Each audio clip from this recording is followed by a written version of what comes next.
तो देखो अभी हम लोग एक नया चैप्टर स्टार्ट करेंगे जिसका नाम है नर्वस सिस्टम।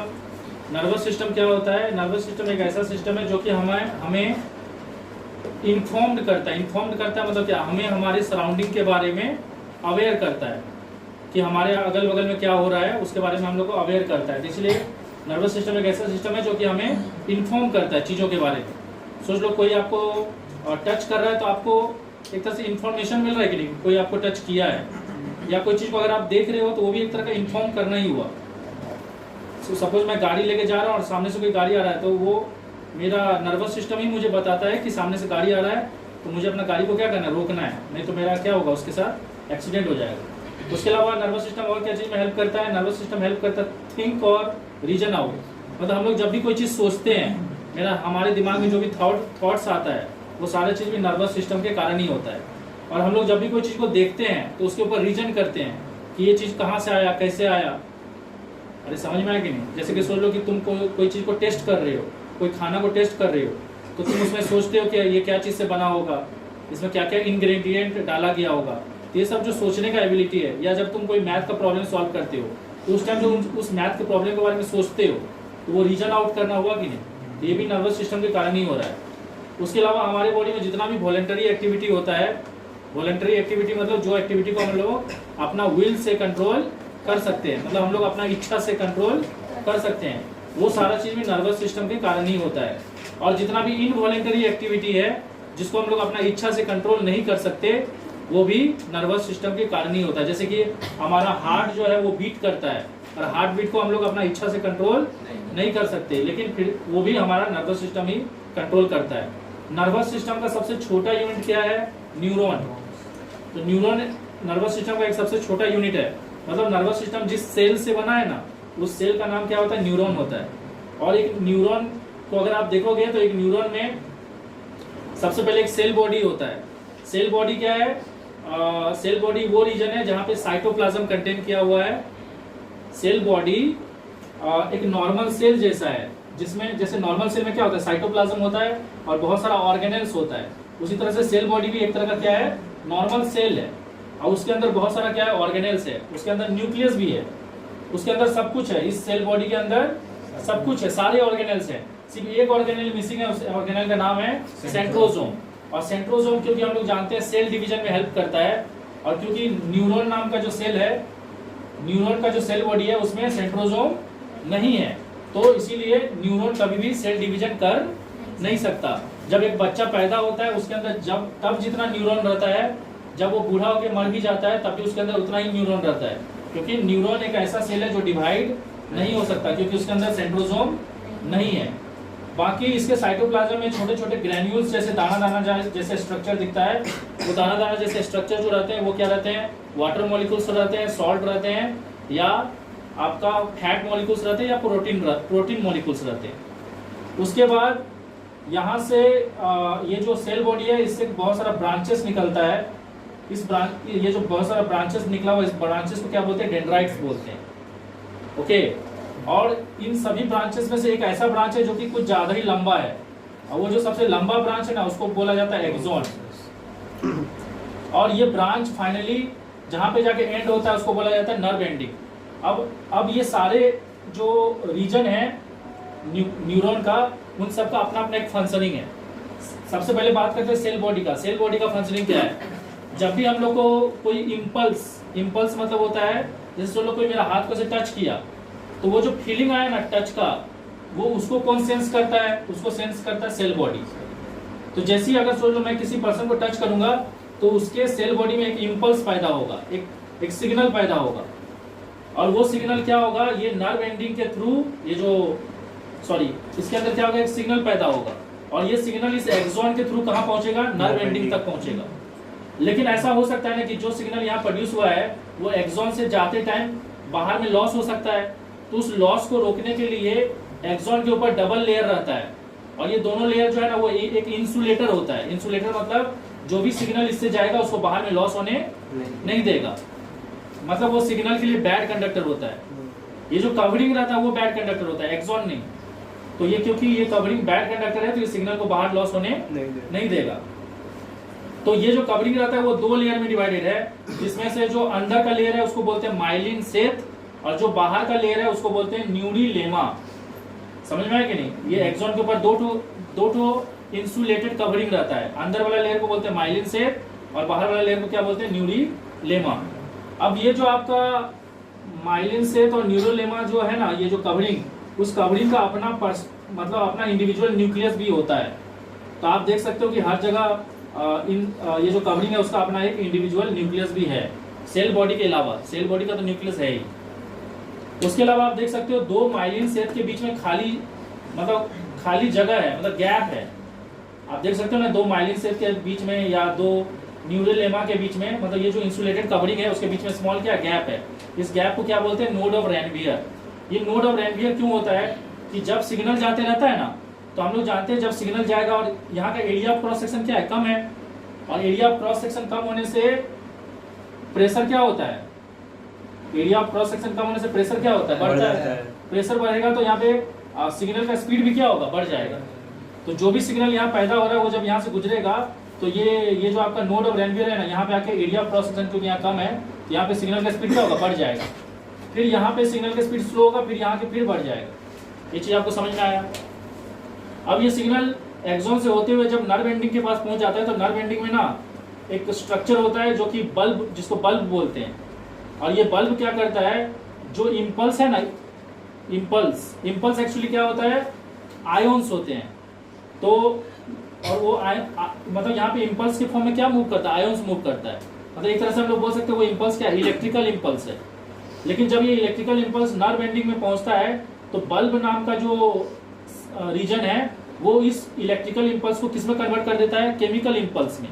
और वो केमिकल इम्पल्स जो है, उस केमिकल इम्पल्स का नाम क्या है? एसिटाइल कोलिन, जिसको न्यूरोट्रांसमीटर भी बोलते हैं। और जैसी यहाँ पे इलेक्ट्रिकल इम्पल्स केमिकल इम्पल्स में कन्वर्ट हो जाता है, वो केमिकल इम्पल्स को कौन रिसीव करता है?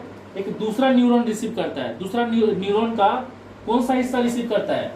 डेंड्राइट्स रिसीव करता है। मतलब इसके बाद नर्व एंडिंग के बाद और एक न्यूरॉन होगा और उस न्यूरॉन का डेंड्राइट्स उस सिग्नल को रिसीव करेगा और फिर उसी पैटर्न में क्या होगा? सिग्नल एक न्यूरॉन से दूसरा न्यूरॉन जाएगा।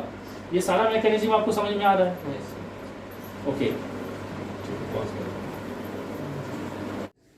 तो देखो अभी हम लोग ये डिस्कस करेंगे कि जो भी इलेक्ट्रिकल इम्पल्स होता है या जो भी नर्व इम्पल्स होता है वो हमारे बॉडी का डिफरेंट पार्ट से ब्रेन तक कैसे जाता है और ब्रेन से फिर सिग्नल या इम्पल्स हमारे बॉडी पार्ट तक कैसे आता है उसके बारे में हम लोग डिस्कस करेंगे। तो यहाँ पे जो आप ये डायग्राम देख रहे हो ना, ये 2 पैरेलल लाइन, वो एक्चुअली ना एक न्यूरॉन को रिप्रेजेंट कर रहा है। मतलब वो न्यूरॉन का सरफेस है। तो देखो यहाँ पे ये जो 2 पैरेलल लाइन है ना, वो किसको रिप्रेजेंट कर रहा है? वो न्यूरॉन को रिप्रेजेंट कर रहा है। मतलब न्यूरॉन का सरफेस है। तो स्टार्टिंग में क्या होता है, जब कोई भी इम्पल्स पैदा नहीं होता है, मतलब जब नॉर्मल कंडीशन में क्या होता है? जितने भी सोडियम आयन होते हैं ना, वो ये जो न्यूरॉन है ना उसके सरफेस पे रहते हैं, मतलब उसके बाहर सरफेस पे रहते हैं। मतलब जितने भी सोडियम आयन है वो न्यूरॉन का आउटर सरफेस पे रहता है। लेकिन सोच लो कि अगर कोई मुझे ऐसे टच किया, जैसे ही मुझे कोई टच करेगा तो यहाँ पे क्या प्रोड्यूस होगा? इम्पल्स प्रोड्यूस होगा, सिग्नल प्रोड्यूस होगा। ठीक है? तो जैसे सिग्नल प्रोड्यूस होगा ना, तो जहां पे टच किया गया, जिस सेक्शन में टच किया गया, वहां का सोडियम आयन क्या होगा? अंदर चले जाएगा। और जहां पे टच नहीं किया गया वहां का सोडियम आयन बाहर ही रहेगा। तो जैसे आप देख सकते हो, जैसे इस रीजन को टच किया गया तो यहाँ का सारा सोडियम आयन कहां चले गया? अंदर। जो सोडियम आयन है ना उसको हम लोग प्लस से रिप्रेजेंट किए, मतलब जहां पे सोडियम आयन है उसको प्लस से रिप्रेजेंट किए हैं, और जहां पे सोडियम आयन नहीं है वहां उसको हम किससे रिप्रेजेंट किए? माइनस से। तो जैसी अगर कोई पर्सन मुझे ऐसे टच करता है तो यहाँ पे एक इंपल्स पैदा होगा और जहां पे टच किया गया है वहां का सोडियम आयन कहां चले जाएगा? अंदर चले जाएगा। और जैसे सोडियम आयन अंदर जाएगा तो देखिए प्लस अंदर में आ गया, तो जहां पे टच किया गया वहां पे प्लस कहां पे आ गया? अंदर आ गया। मतलब सोडियम आयन अंदर आ गया है। और जहां पे टच नहीं किया गया वहां का सोडियम आयन अभी भी बाहर ही है। तो इस सिचुएशन को क्या बोलते हैं? डीपोलराइजेशन। और जब सोडियम आयन अंदर नहीं गया था उस सिचुएशन को क्या बोलते हैं? पोलराइजेशन। तो इनिशियली क्या होता है, सारे न्यूरॉन के ऊपर जो सोडियम आयन रहता है वो बाहर में ही रहता है, और उस सिचुएशन को क्या बोलते हैं? पोलराइजेशन। लेकिन एक बार जहां पे कुछ सिग्नल प्रोड्यूस होता है वहां का सोडियम आयन अंदर चल जाता है और उस सिचुएशन को क्या बोलते हैं? डीपोलराइजेशन। अब यहाँ पे डीपोलराइजेशन हो गया। अब ये इंपल्स क्या होगा? यहां से आगे जाएगा, और जैसे ही इंपल्स आगे जाएगा ना तो यहाँ का सोडियम आयन दोबारा कहाँ चले जाएगा, बाहर चले जाएगा। और क्योंकि सिग्नल अब आगे आ गया है तो यहाँ का सोडियम आयन क्या होगा, अंदर आ जाएगा। ये प्रोसेस चलता है, मैकेनिज्म समझ रहे हो। जैसे कि यहाँ पे अगर इंपल्स पैदा हुआ है तो यहाँ पे सोडियम आयन अंदर आएगा, और जैसे ये सिग्नल आगे जाएगा ना तो यहाँ का सोडियम आयन दोबारा बाहर चले जाएगा और यहाँ का सोडियम आयन अंदर आ जाएगा। तो ये प्रोसेस बार बार चलते रहता है कि सोडियम आयन अंदर आता है और फिर इंपल्स आगे जाता है तो यहाँ का सोडियम आयन बाहर और यहाँ का सोडियम आयन अंदर। फिर ये सिग्नल और आगे जाएगा तो यहाँ का सोडियम आयन बाहर और वहां का सोडियम आयन क्या आएगा, अंदर आएगा। तो जब सिग्नल आगे चले जाते हैं, देखो जैसे यहां से सिग्नल कहां चले गया, यहां चले गया, तो वहां का सोडियम आयन अंदर आ गया और यहाँ का सोडियम आयन कहां चले गया, बाहर। अब क्योंकि सोडियम आयन बाहर चले गया मतलब दोबारा कौन सा स्टेट आ गया, पोलराइजेशन स्टेट आ गया। क्योंकि दोबारा पोलराइजेशन स्टेट आ गया मतलब दोबारा नॉर्मल स्टेट आ गया, जैसे कि पहले था। पहले क्या सिचुएशन था, सारा सोडियम आयन कहां था, बाहर था। उस सिचुएशन को क्या बोलते हैं, पोलराइजेशन। अब क्योंकि यहाँ का सोडियम आयन जो अंदर आया था वो दोबारा कहां चले गया, बाहर, मतलब दोबारा पोलराइजेशन आ गया। दोबारा पोलराइजेशन आने के कारण ही इस सिचुएशन को क्या बोलते हैं, रीपोलराइजेशन। रीपोलराइजेशन का मतलब हो गया दोबारा पोलराइजेशन हो गया। ये आपको समझ में आया। अब देखो ये जो सिग्नल इसमें जा रहा है ना, उस सिग्नल का जाने का कुछ क्या होता है, स्पीड होता है। वो स्पीड कितना है, 100 मीटर पर सेकेंड। मतलब 100 मीटर पर सेकेंड में क्या हो रहा होगा, सोडियम अंदर आ रहा होगा, बाहर जा रहा होगा, सोडियम अंदर आ रहा होगा, बाहर जा रहा होगा, सोडियम अंदर बाहर, ऐसे करके इंपल्स क्या होता है 100 मीटर पर सेकेंड का स्पीड में हमारे बॉडी में ये जो इंपल्स है या सिग्नल है ये ट्रांसमिट होता है। ठीक है, जहां पे टच किया गया है वहां से बॉडी का, मतलब जहां पे टच किया गया है वहां से ब्रेन तक। अब ये देखो ये सिनेप्स क्या होता है। सिनेप्स ना हम लोग को पता है कि हमारे बॉडी में बहुत सारे न्यूरॉन्स है और ये न्यूरॉन्स ही क्या करता है, सिग्नल को जहां पे जैसे टच किया जा रहा है वहां से सिग्नल को ब्रेन तक कौन ले जाता है, न्यूरॉन ले जाता है। लेकिन एक न्यूरॉन नहीं ले जाता है, बहुत सारे न्यूरॉन है। तो सोच लो कि यहाँ पे जहां पे टच किया गया यहाँ का न्यूरॉन क्या किया, सिग्नल को रिसीव किया। तो यहाँ पे क्या पैदा हुआ, इंपल्स पैदा हुआ। ये इंपल्स क्या होगा, इस न्यूरॉन से होते हुए, मतलब इस न्यूरॉन का सेल बॉडी से होते हुए कहां पहुंचेगा, नर्व एंडिंग तक। नर्व एंडिंग या एक्सॉन एंडिंग, नर्व एंडिंग को ही एक्सॉन एंडिंग बोलते हैं। और जैसे ये इंपल्स यहाँ पहुंचेगा तो ये इंपल्स क्या होगा, नेक्स्ट न्यूरॉन का डेंड्राइट्स में ट्रांसमिट होगा। लेकिन ना यहाँ पे ना इस न्यूरॉन का एक्सॉन एंडिंग या नर्व एंडिंग और इस न्यूरॉन का डेंड्राइट्स के बीच में एक्चुअली में गैप होता है, दोनों एक दूसरे से जुड़े नहीं होते हैं। समझ में आया कि नहीं। और इसी गैप को क्या बोलते हैं, सिनेप्स बोलते हैं। इसी गैप को क्या बोलते हैं, सिनेप्स। तो सिनेप्स क्या है, एक न्यूरॉन का एक्सॉन एंडिंग और दूसरा न्यूरॉन का डेंड्राइट्स का बीच का गैप है। अब क्योंकि यहाँ पे गैप है तो इलेक्ट्रिकल इंपल्स आगे ट्रांसमिट नहीं हो सकता, तो इसीलिए यहाँ पे इलेक्ट्रिकल इंपल्स को, ये जो बल्ब है ना, ये जो गोल गोल स्ट्रक्चर दिख रहा है, ये बल्ब क्या करता है, केमिकल सिग्नल में कन्वर्ट कर देता है, ताकि ये केमिकल सिग्नल इस स्पेस में ट्रैवल करके वहां तक पहुंच सके। ये जो गैप है ना उसमें ट्रैवल करके वहां तक, मतलब उस न्यूरॉन का डेंड्राइट्स तक पहुंच सके। तो ये उस इलेक्ट्रिकल इंपल्स को कौन सा केमिकल में कन्वर्ट कर देता है, एसिटाइल कोलिन, जिसको बोलते हैं न्यूरोट्रांसमीटर। और फिर इसको ये रिसीव करके दोबारा किस में कन्वर्ट कर लेता है, इलेक्ट्रिकल इंपल्स। फिर ये आगे जाता है, फिर यहाँ पे गैप रहेगा, सिनेप्स रहेगा, फिर वो केमिकल इंपल्स में कन्वर्ट करेगा।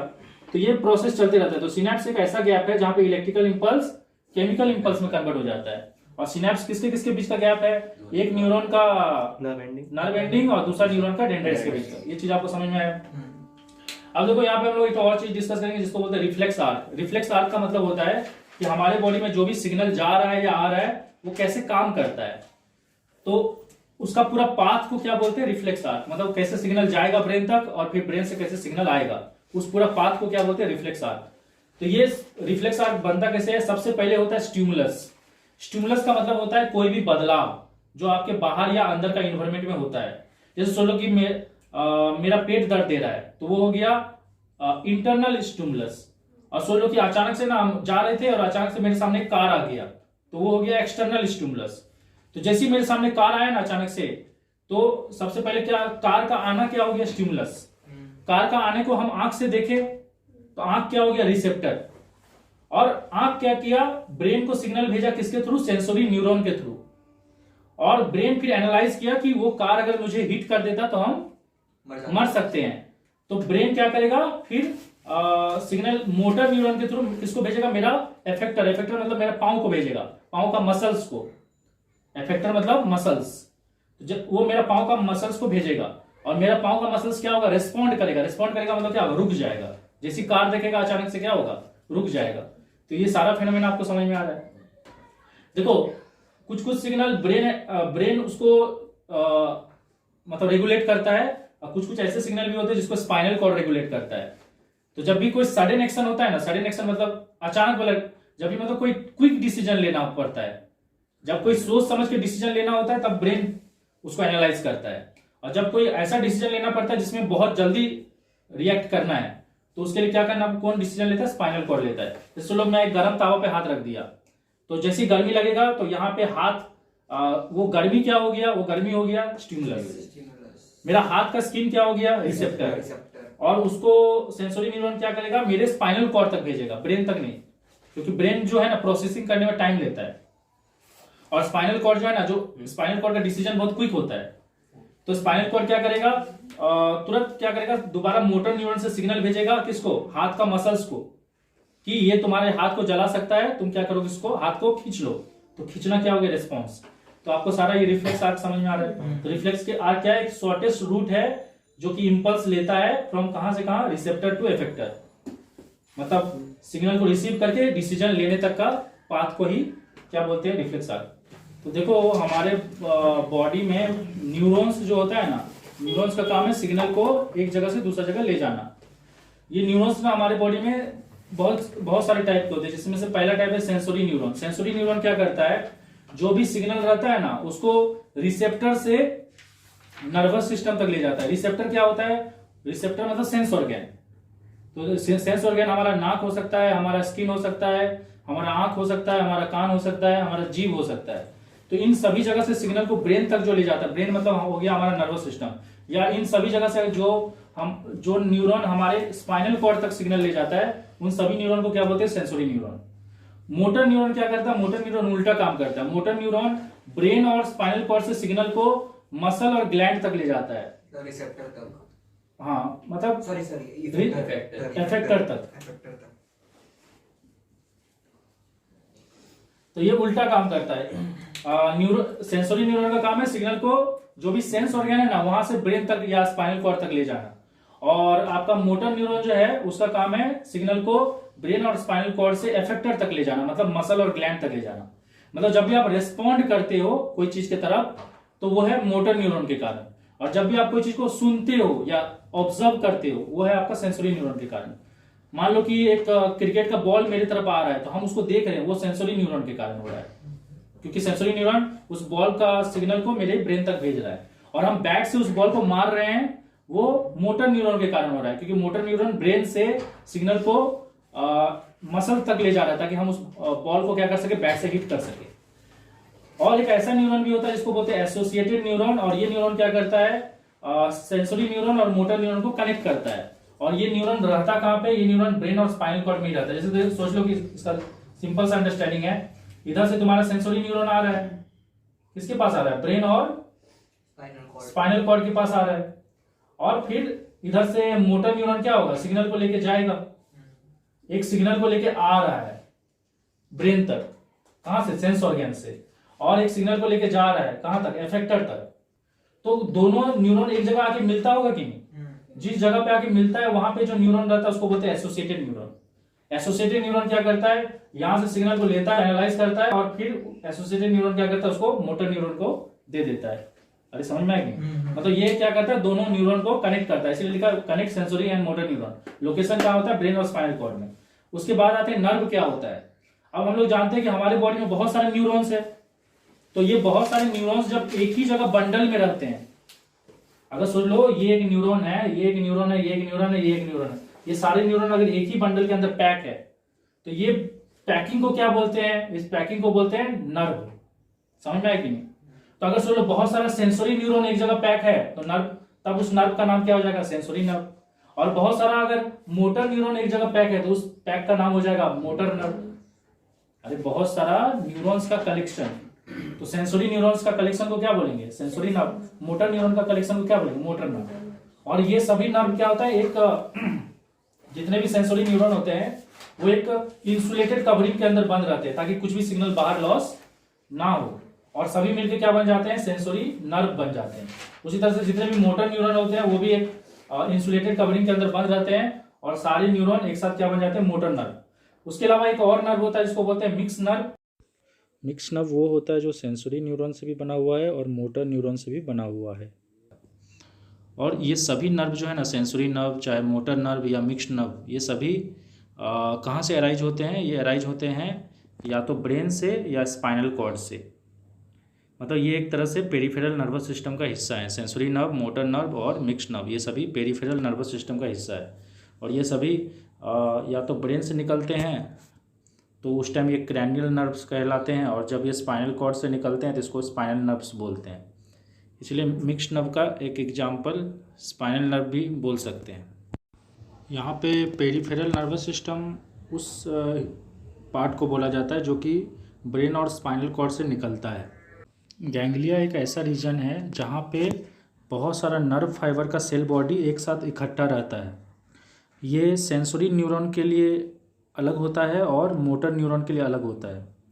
गैंग्लिया का फंक्शन क्या है कि अगर कोई भी सिग्नल रिसेप्टर से ब्रेन या स्पाइनल कॉर्ड की तरफ जा रहा है सेंसरी न्यूरॉन के थ्रू, तो वो पहले गैंग्लिया से पास होगा, और गैंग्लिया अगर उसको देखेगा कि वो ज़रूरत वाला सिग्नल है तभी उसको आगे पास होने देगा, नहीं तो उसको उस सिग्नल को वहीं पे स्टॉप कर देगा। उसी तरह से अगर गैंग्लिया मोटर न्यूरॉन का है, मोटर न्यूरॉन का गैंग्लिया है, तो वो जो भी सिग्नल ब्रेन और स्पाइनल कॉर्ड से एफेक्टर तक मतलब मसल्स तक जाएगा, उस सिग्नल को चेक करेगा कि ये सिग्नल ज़रूरत का है कि नहीं। अगर वो ज़रूरत का नहीं रहेगा तो उसको वहीं पे स्टॉप कर दिया जाएगा। मतलब गैंग्लिया का फंक्शन ऐसा ही है जैसा एसोसिएटेड न्यूरॉन का आपका सेंट्रल नर्वस सिस्टम मतलब ब्रेन और स्पाइनल कॉर्ड में होता है। एसोसिएटेड न्यूरॉन भी क्या करता है, जो भी सेंसरी न्यूरॉन से सिग्नल आता है उसको चेक करता है कि वो ज़रूरत का है कि नहीं, और उसी हिसाब से मोटर न्यूरॉन के थ्रू एफेक्टर तक सिग्नल भेजता है एक्शन लेने के लिए। गैंग्लिया का जो लोकेशन होता है वो पेरिफेरल नर्वस सिस्टम में होता है, मतलब वो हिस्सा जो कि ब्रेन और स्पाइनल कॉर्ड से बाहर है, ब्रेन और स्पाइनल कॉर्ड के अंदर नहीं है। देखो हमारा जो नर्वस सिस्टम है, नर्वस सिस्टम मतलब वो सिस्टम जो हमें हमारे सराउंडिंग के बारे में अवेयर करता है, जिसके कारण हम लोग सोच पाते हैं। तो जो भी आपका इंटेलिजेंस है, जो भी आपका कॉन्शियसनेस है, वो सारी चीज नर्वस सिस्टम के कारण ही है। ये नर्वस सिस्टम जो है ना, ये दो पार्ट में डिवाइडेड है, सेंट्रल नर्वस सिस्टम और peripheral nervous system. Central nervous system में कौन कौन आता है? ब्रेन और स्पाइनल कॉर्ड। तो ब्रेन आपका कहाँ पे होता है? ब्रेन होता है क्रैनियम के अंदर, जो आपका स्कल है ना, स्कल में जो क्रैनियम नाम का जो सबसे ऊपरी लेयर है, उसको अगर आप हटाओगे तो आपको ब्रेन दिखेगा। तो ब्रेन हमारा स्कल में रहता है, और स्पाइनल कॉर्ड जो रहता है वो वर्टिब्रल कॉलम में रहता है। और दोनों का दोनों सेंट्रल नर्वस सिस्टम है, क्योंकि हमारी बॉडी में जो भी एक्टिविटी होता है उसको ये दोनों ही कंट्रोल करता है। और यही दोनों नर्वस सिस्टम ना बाद में डिवाइड होके हमारे फेस में आ जाता है, कुछ हमारे टांग में चले जाते हैं, कुछ हमारे हाथ में चले जाते हैं, कुछ हमारे पेट में चले जाते हैं, और कुछ हमारे डिफरेंट ऑर्गन्स में चले जाते हैं। उस टाइम उसको क्या बोलते हैं? Peripheral nervous system. मतलब एक तरह से बोल सकते हो ये हमारा मेन नर्वस सिस्टम है, ब्रेन और स्पाइनल कॉर्ड, और बाकी हाथ पांव ये सब में जो गया है वो हमारा पेरिफेरल नर्वस सिस्टम है। इवन जो हमारा चेहरा में आया है वो भी पेरिफेरल नर्वस सिस्टम है। पेरिफेरल नर्वस सिस्टम फर्दर दो पार्ट में डिवाइडेड है, एक है सोमैटिक नर्वस सिस्टम और एक है ऑटोनोमिक नर्वस सिस्टम।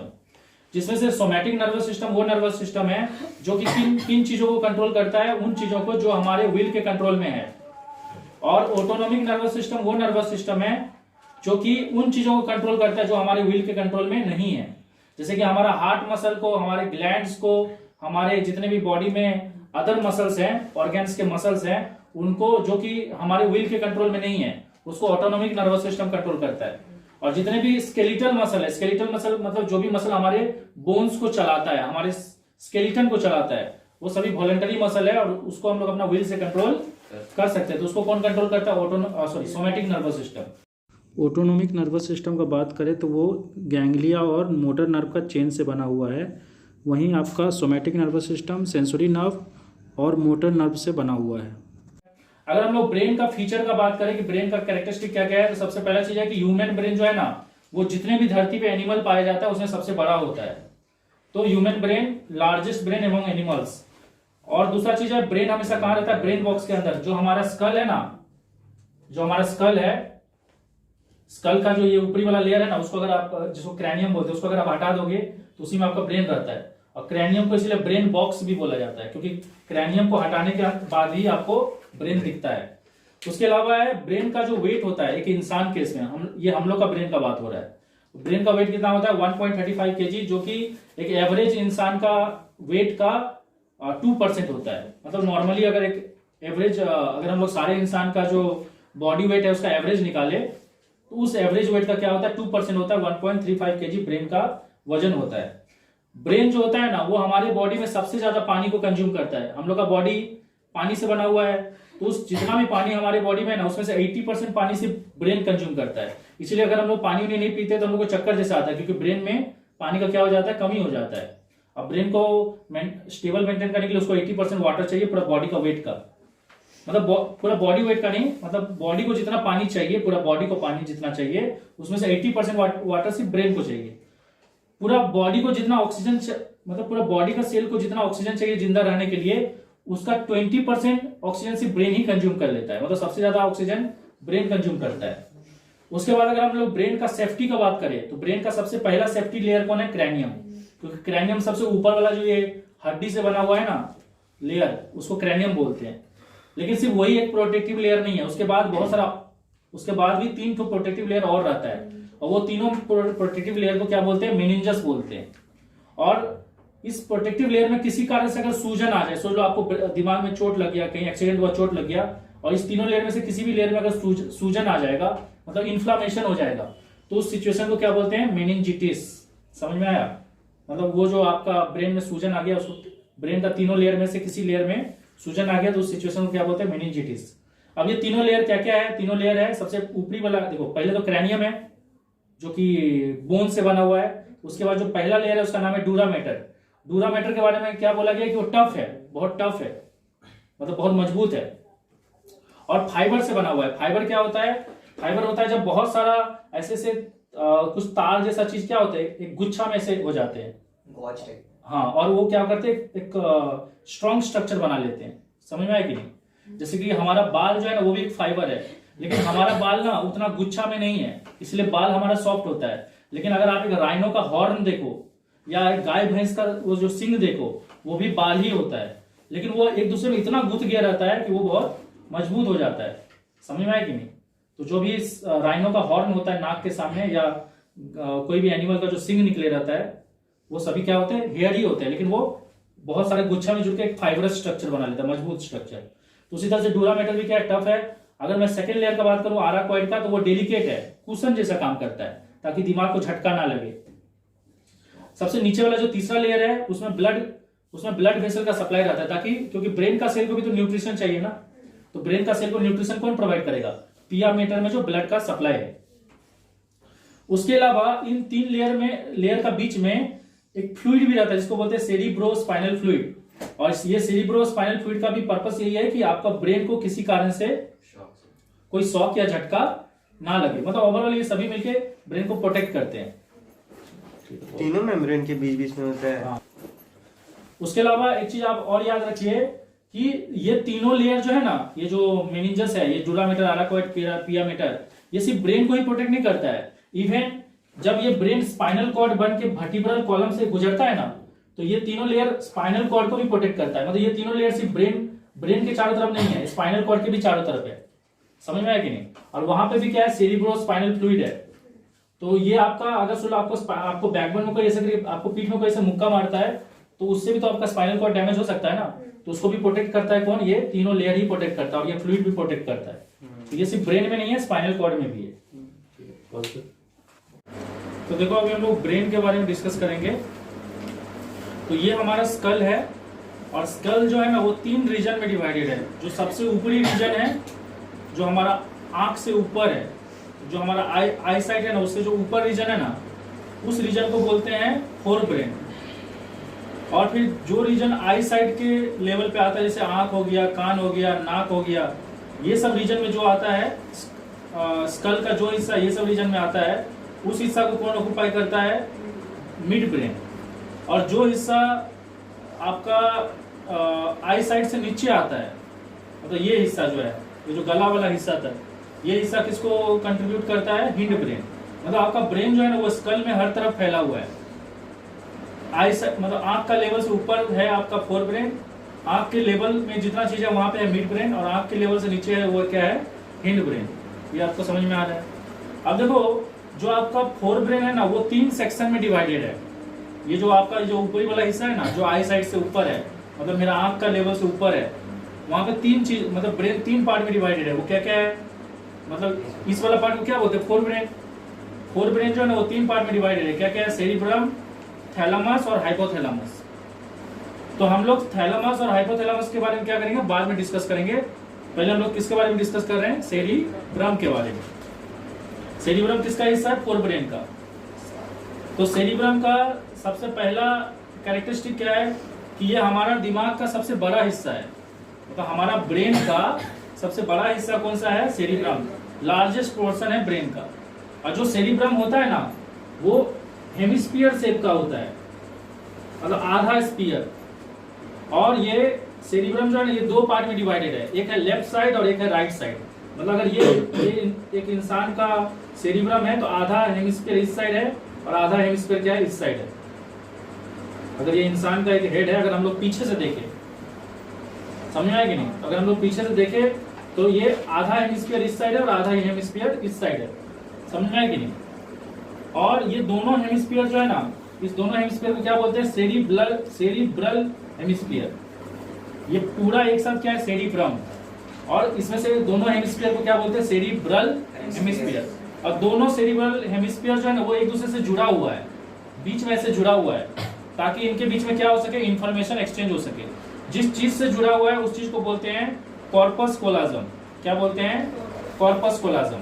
कॉर्पस कोलाजम क्या करता है, लेफ्ट हेमिस्फीयर को राइट हेमिस्फीयर से कनेक्ट करता है, मतलब उनके बीच में इंफॉर्मेशन एक्सचेंज होता है, बातचीत होता है। अगर हम लोग अब सेरिब्रम का शेप का बात करें तो सेरिब्रम जो होता है ना वो एक पाइप जैसा होता है और ये अंदर से होलो होता है। सेरिब्रम क्या होता है, एक पाइप जैसा होता है और अंदर से क्या होता है, होलो होता है, ठीक है। और ये पाइप जो है ना ये ऐसे सीधा नहीं रहता, ये कैसे रहता है, ऐसे कन्वोल्यूटेड रहता है। कन्वोल्यूटेड मतलब ये पाइप ऐसे ऐसे अरेंज रहता है ताकि ये ज्यादा से ज्यादा एरिया को क्या कर सके, ऑक्युपाई कर सके। क्योंकि अगर स्ट्रेट रहता तो ज्यादा एरिया ऑक्युपाई नहीं कर पाता, तो इसीलिए क्या रहता है, कन्वोल्यूटेड रहता है। कन्वोल्यूटेड मतलब ऐसे ऊपर और नीचे हुए रहता है, ऐसे ऊपर फोल्ड हुए रहता है, नीचे भी फोल्ड हुए रहता है। ऊपर जो फोल्ड होता है ना, ये जो ऊपर की तरफ फोल्ड हुआ है इसको गाइडी बोलते हैं या रीजेस बोलते हैं। और नीचे जो ये फोल्ड हुआ है ना इसको ग्रुप्स बोलते हैं या सुल्सी बोलते हैं।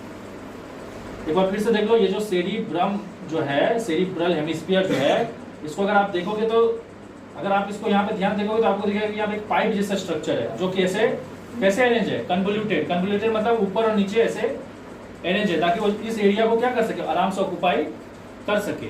इसमें जो ये ऊपर वाला हिस्सा है इसको क्या बोलते हैं, गाइडी, और ये जो नीचे वाला हिस्सा है इसको क्या बोलते हैं, सुल्सी। ये समझ में आया। अब मैं इसके अलावा और एक चीज बता रहा हूँ, ये जो पाइप जैसा है ना, ये होलो पाइप जैसा जो सेरिब्रल हेमिस्फीयर है, इसका बाहरी हिस्सा को क्या बोलते हैं, कॉर्टेक्स। और जो इसका अंदर का हिस्सा है ना उसको क्या बोलते हैं, मेडुला। समझ में आया। और ये जो कॉर्टेक्स है ना, ये कॉर्टेक्स ग्रे कलर का दिखता है और ये मेडुला जो है ना ये व्हाइट कलर का दिखता है, इसीलिए इसको ग्रे मैटर भी बोलते हैं और अंदर वाला को व्हाइट मैटर भी बोलते हैं। अब क्वेश्चन अरेज होता है कि कॉर्टेक्स ग्रे क्यों दिखता है। कॉर्टेक्स ग्रे इसलिए दिखता है क्योंकि कॉर्टेक्स, हम लोग जानते हैं कि ब्रेन जो है वो बहुत सारा न्यूरॉन से बना हुआ है, बहुत सारा नर्व सेल से बना हुआ है। और एक नर्व सेल में क्या क्या होता है, सबसे पहले तो एक सेल बॉडी होता है, उसके बाद एक्सॉन होता है, उसके बाद नर्व एंडिंग होता है कि नहीं। और सेल बॉडी में क्या रहता है, डेंड्राइट्स रहता है, ये सब चीज हम लोग जानते हैं। तो ये जो सेल बॉडी है ना, ये सेल बॉडी का ही कलर एक्चुअली में ग्रे है। और इस न्यूरॉन का जो सेल बॉडी वाला हिस्सा है ना वो कहाँ पे रहता है, कॉर्टेक्स में रहता है। और इसका जो एक्सॉन वाला हिस्सा है ना वो कहाँ रहता है, वो रहता है मेडुला में। मतलब ये न्यूरॉन जो रहता है ना वो इस ये जो सेरिब्रम का जो ये लेयर है, ये जो बाहरी लेयर है ना उसी के ऊपर रहता है।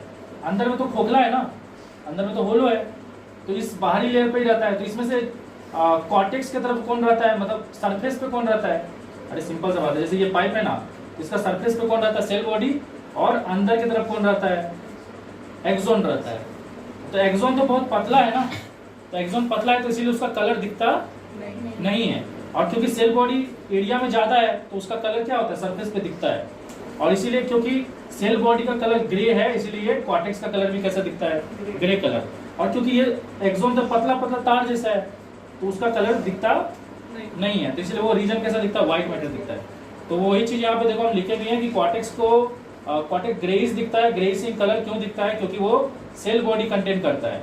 और मेडुला व्हाइट मैटर है, व्हाइट कलर का क्यों दिखता है? क्योंकि वो एक्सोन को कंटेन करता है। ये सारा चीज आपको समझ में आ रहा है। अब अगर हम लोग बात करें कि सेरिब्रम का हमारी बॉडी में पर्पस क्या है, सेरिब्रम हमारी बॉडी में किस पर्पस से होता है, तो सेरिब्रम हमारी बॉडी में इन चीजों के पर्पस के कारण है। एक होता है सेरिब्रम के कारण ही हमारा इंटेलिजेंस है। मैं अभी आप लोग को पढ़ा रहा हूँ और आप लोग अभी पढ़ रहे हो, तो ये कहीं ना कहीं आपका इंटेलिजेंस ही है और मेरा इंटेलिजेंस ही है। तो ये जो इंटेलिजेंसी है, जो भी बुद्धि है, बुद्धि जो बोलते हैं, वो सेरिब्रम के कारण ही होता है। कॉन्शियसनेस, कॉन्शियसनेस का मतलब होता है अवेयरनेस। मैं अवेयर हूं कि मैं हूं, आप अवेयर हो कि आप हो, आप ये अवेयर हो कि आपके अलावा दूसरे लोग हैं, मैं अवेयर हूं कि मेरे अलावा भी दूसरे लोग हैं। तो वो जो अवेयरनेस है, वो कॉन्शियसनेस है, वो भी किसके कारण है? सेरिब्रम के कारण है। और विल पावर की मैं भी कुछ कर सकता हूं, समझ में है कि नहीं? कोई भी चीज का इच्छा और उसको फुलफिल करने का जो कोशिश, विल पावर, ये भी किसके कारण है? सेरिब्रम के कारण है। तो सेरिब्रम आपका कॉन्शियसनेस भी प्रोवाइड करता है, इंटेलिजेंसी भी प्रोवाइड करता है, विल पावर भी प्रोवाइड करता है। ये सारा चीज आपको समझ में आया?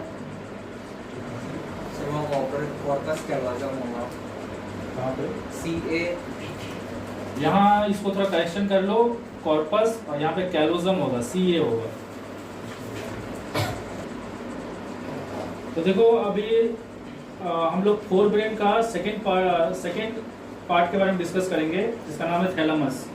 तो थैलेमस का काम क्या है? थैलेमस का काम है सेरिब्रम तक पेन और प्रेशर का इंपल्स को पहुंचाना। मतलब आपके शरीर में कहीं पे भी दर्द हो रहा है या आप कुछ प्रेशर फील कर रहे हो, वो सारी चीज को रेगुलेट कौन करता है? वो सारी चीज को रेगुलेट करता है थैलेमस। अगर आपके दिमाग से थैलेमस को काट के निकाल दिया जाए तो आपको दर्द या कोई भी प्रेशर फील नहीं होगा। तो आपको दर्द और प्रेशर इसलिए फील हो रहा है क्योंकि उसको कौन सेंस कर रहा है? थैलेमस सेंस कर रहा है। और थैलेमस उस चीज को सेंस करके किसको बता रहा है? सेरिब्रम को बता रहा है। समझ में आया कि नहीं? और सेरिब्रम क्योंकि कॉन्शियसनेस को कंट्रोल करता है, तो सेरिब्रम आपको अवेयर कर रहा है कि आपके बॉडी में कहीं ना कहीं कुछ दर्द या प्रेशर है और उसको आप क्या करो? ठीक करो। अरे समझ में आ रहा है कि नहीं? पेन और प्रेशर को फील ये कर रहा है और बता किसको रहा है? सेरिब्रम को, क्योंकि सेरिब्रम वो है जो कि वॉलंटरी चीजों को कंट्रोल करता है। क्योंकि आप अपना कॉन्शियसनेस से किन चीजों को कंट्रोल कर सकते हो? वॉलंटरी चीजों को, जो आपके विल के कंट्रोल में है। तो कहीं पर अगर आपका हाथ पांव दर्द दे रहा है तो वहां पे दवा लगाना है या डॉक्टर के पास जाना है, वो तो आप अपने कॉन्शियसनेस से करोगे ना। लेकिन पहले तो आपको पता चलना चाहिए ना कि आपका वहां पे दर्द हो रहा है या चोट लगा है, क्या हुआ है। मान लो आपको पता ही नहीं, आपका पाँव कट गया और आपको पता ही नहीं है, तो ये चीज के बारे में अवेयर कौन करता है? थैलेमस। हाइपोथैलेमस क्या करता है? हमारे बॉडी टेम्परेचर को रेगुलेट करता है और पिट्यूटरी ग्लैंड को रेगुलेट करता है। जब हाइपोथैलेमस पिट्यूटरी ग्लैंड को सिग्नल देता है, तभी पिट्यूटरी ग्लैंड आपका हार्मोन प्रोड्यूस करता है, जैसे कि ग्रोथ हार्मोन। समझ में आया कि नहीं? तो जब तक ये हाइपोथैलेमस पिट्यूटरी ग्लैंड को रेगुलेट नहीं करेगा, तब तक ये अपने आप हार्मोन प्रोड्यूस ऐसा नहीं कि मन मर्जी अपना हार्मोन प्रोड्यूस करते रहेगा। तो ऐसे होगा तो फिर जिंदगी भर प्रोड्यूस करेगा और एक आदमी पता चला 40-50 फीट का हो गया। तो ये एक टाइम ऐसा आता है जब ये पिट्यूटरी ग्लैंड को सिग्नल दे देता है कि और hormone produce, growth hormone produce नहीं करना है। इसलिए हम लोग का हाइट एक पॉइंट पे जाके क्या होता है? रुक जाता है। दूसरा चीज हमारा बॉडी का टेम्परेचर को रेगुलेट करता है। ये बॉडी का टेम्परेचर को कैसे रेगुलेट करता है? अगर सोच लो हमारा बॉडी का टेम्परेचर बढ़ जाए तो ये क्या करता है? ब्लड वेसल में ना खून का सप्लाई को बढ़ा देता है, ताकि सारे स्वेट ग्लैंड को क्या हो सके, वो खून के अंदर जो गर्मी है वो मिल जाए और सारे स्वेट ग्लैंड क्या करे? वहां का गर्मी को कलेक्ट करके स्वेट फॉर्म में गर्मी को बाहर रिलीज कर दे, ताकि वो स्वेट जब इवापोरेट होगा तो हमारा बॉडी क्या हो जाएगा? ठंडा हो जाएगा। और ठंडा के टाइम में क्या करता है? ये ब्लड वेसल को सिग्नल देता है कि ब्लड वेसल क्या हो जाए? कंस्ट्रिक्ट हो जाए, ताकि ब्लड वेसल में आपका खून का सप्लाई क्या हो जाएगा? कम। और ब्लड वेसल में अगर खून का सप्लाई कम हो जाएगा तो स्वेट ग्लैंड क्या कर पाएगा? उस ब्लड वेसल से गर्मी को कलेक्ट नहीं कर पाएगा, और इसीलिए ठंडा के टाइम में आपका स्वेट नहीं निकलेगा, तो आपका बॉडी टेम्परेचर मतलब मेंटेन रहेगा, गर्म रहेगा। क्योंकि हमारा बॉडी टेम्परेचर, हमारी बॉडी को प्रॉपर्ली ऑपरेट करने के लिए 35 डिग्री सेल्सियस चाहिए टेम्परेचर। अगर उससे कम या ज्यादा हुआ तो आपके बॉडी का एंजाइम्स क्या होगा? मर जाएगा और आपका बॉडी ठीक से फंक्शनिंग नहीं करेगा। तो बॉडी का टेम्परेचर को रेगुलेट कौन करता है? हाइपोथैलेमस। इसीलिए हम लोग वार्म ब्लडेड है, मतलब हम लोग अपना बॉडी का टेम्परेचर को क्या कर सकते हैं? रेगुलेट कर सकते हैं। ठंडा हुआ तो ब्लड में खून का सप्लाई कम हो जाए, मतलब वैसोडिलेशन और वैसोकॉन्ट्रैक्शन एक होता है। हाँ, ठंडा अगर होगा तो ब्लड वेसल में खून का सप्लाई थोड़ा कम हो जाएगा। कौन सा ब्लड वेसल? सारे ब्लड वेसल में नहीं, सारे ब्लड वेसल में खून का सप्लाई कम हो जाएगा तो आदमी तो मर ही जाएगा। उन ब्लड वेसल में, जो ब्लड वेसल कहाँ है, वो हमारे स्किन के पास है, मतलब स्किन से बहुत क्लोज है, उन ब्लड वेसल में खून का सप्लाई क्या हो जाएगा? कम, ताकि वहां से स्वेट ग्लैंड गर्मी को कलेक्ट ना कर सके। क्योंकि स्वेट ग्लैंड अगर हमारे गर्मी को बाहर भेज देगा तो हम लोग ऑलरेडी ठंडा में है और ठंडा से इसका शिकार हो जाएंगे, हाइपोथर्मिया का शिकार हो जाएंगे। समझ में आया कि नहीं? तो जब ज्यादा खून फ्लो करता है तो ज्यादा हीट लॉस होता है, उसको बोलते हैं वैसोडाइलेशन। मतलब जब ब्लड कैपिलरीज में ज्यादा खून फ्लो करता है और कम खून फ्लो करता है तो उसको क्या बोलते हैं? वैसोकंस्ट्रिक्शन। तो इस तरह से हमारा बॉडी का टेम्परेचर को रेगुलेट किया जाता है। लेकिन जो कोल्ड ब्लडेड ऑर्गेनिज्म होते हैं उसके बॉडी में कोई हाइपोथैलेमस नहीं होता है जो कि उसका बॉडी का टेम्परेचर को रेगुलेट कर सके, पर ये हमारे बॉडी में होता है। और भी एनिमल्स के बॉडी में होते होंगे जो एनिमल्स ज्यादा कॉम्प्लेक्स है। ओके, नेक्स्ट है आपका मिड ब्रेन। मिड ब्रेन का बस काम है आंख और कान का इनवॉलेंटरी एक्शंस को कंट्रोल करना। जैसे कि आपका जो आई लैसेस है वो हमेशा आई लैसेस क्या होते रहता है, जैसे ही कोई डस्ट उस्ट आता है तो आई लैसेस अपने आप बंद हो जाता है, आप विलिंगली बंद नहीं करते हो। समझ में आया कि नहीं? और आपका इसको क्या बोलते हैं? बल्कि और आपका जो आईलिड है ना, आपका आईलिड अपने आप बंद और ओपन, बंद और खुलते मतलब बंद होता है और खुलता रहता है। ये भी आप अपना विलिंगली कंट्रोल नहीं करते हो। हाँ, आप कुछ देर के लिए कंट्रोल कर सकते हो लेकिन ज्यादा देर के लिए होल्ड नहीं कर सकते। तो ये सारा चीज को कंट्रोल कौन कर रहा है? आपका मिड ब्रेन कंट्रोल कर रहा है। समझ में आया कि नहीं? कान में जब भी कोई साउंड जा रहा है तो वो साउंड को कैसे सेरिब्रम तक पहुंचाना है ताकि सेरिब्रम उसको समझ सके कि क्या हो रहा है, वो सारा चीज का कंट्रोलिंग किसके हाथ में है? मिड ब्रेन के हाथ में। नेक्स्ट बात करते हैं हिंड ब्रेन का। हिंड ब्रेन में 3 सेक्शन आता है। पहला है मेडुला ओब्लोंगाटा। मेडुला ओब्लोंगाटा का जो शेप है ना वो कैसा है? ट्रायंगुलर शेप है। जैसे आप ये डायग्राम में देख सकते हो, ये मेडुला ओब्लोंगाटा है। मतलब मेडुला ओब्लोंगाटा एक ऐसा रीजन है ब्रेन का जहां से स्पाइनल कॉर्ड निकलता है। आपका जो ये वर्टिब्रल कॉलम है ना उसमें स्पाइनल कॉर्ड जाता है कि नहीं? स्पाइनल कॉर्ड ब्रेन से ही निकल के आता है ना, पर जिस जगह से स्पाइनल कॉर्ड स्टार्ट होता है उस जगह को क्या बोलते हैं? Medulla oblongata. और वो जो जगह है वो ट्रायंगुलर शेप का दिखता है, ट्रायंगुलर शेप का। समझ में आया? और यहाँ से क्या एराइज होता है? यहाँ से निकलता है स्पाइनल कॉर्ड। और इस मेडुला ओब्लोंगाटा को हमारा बॉडी में फंक्शनिंग क्या है? ये सारे इनवॉलेंटरी चीजों को कंट्रोल करता है, जो चीज हमारे विल के कंट्रोल में नहीं है। चाहे वो कोई ऑर्गन का फंक्शनिंग हो, चाहे वो हार्ट बीट करना हो, चाहे सांस लेना और सांस छोड़ना हो, ये सारे चीज को कंट्रोल कौन करता है? Medulla oblongata. आप कुछ देर के लिए अपना सांस लेना और सांस छोड़ना को कंट्रोल कर सकते हो लेकिन हमेशा के लिए नहीं।